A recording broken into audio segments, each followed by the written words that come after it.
advogado Eric Wilson Pereira, especialista em direito constitucional, analisa o período da ditadura militar, dividindo-o em 3 fases. Nós tivemos 3 fases. E nessas 2 primeiras fases, que foi a fase do legalismo e a fase do terror, né, porque a terceira foi a reabertura, mas até essa fase do terror, a segunda fase, estava em vigor o famoso AI-5. Ele foi criado porque ele precisava eliminar os opositores, para que existisse um autoritarismo. E esse autoritarismo significa a ausência absoluta de democracia. Então você precisava suprimir os direitos do cidadão.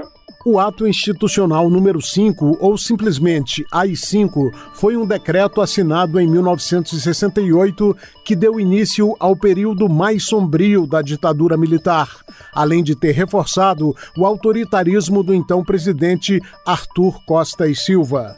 O constitucionalista Eric Wilson Pereira comenta sobre a supressão de direitos. Começamos a ter com esse ato prisões que ofenderam direitos humanos, nós tínhamos punições aos dissidentes, aos que lutavam pelo restabelecimento da democracia. Você teve suspensão, por exemplo, de mais de 500 parlamentares, políticos, agentes públicos, eles tiveram seus direitos políticos suspensos. Cassação de mandatos, só de deputados foram 95, 4 senadores. Então, ele traz como a linha mais forte a proibição da liberdade de expressão, que é o maior significado de uma democracia. O AI-5 foi revogado 10 anos depois, durante o governo de Ernesto Geisel.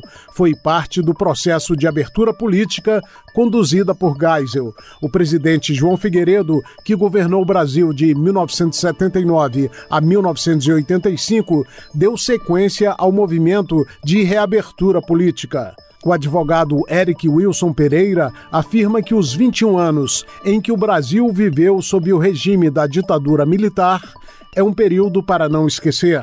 É um período que nós não podemos nunca esquecer. É um período em que o principal direito que nós tínhamos, que era o direito à cidadania, ele deixou de existir. É só em 79 começa esse processo de reabertura para só se concretizar em 85. Então imagine quanto suor, quanta lágrima e quanto sangue foi derramado pelo restabelecimento do que nós vivemos hoje e da permissibilidade que nós temos de poder viver numa democracia plena.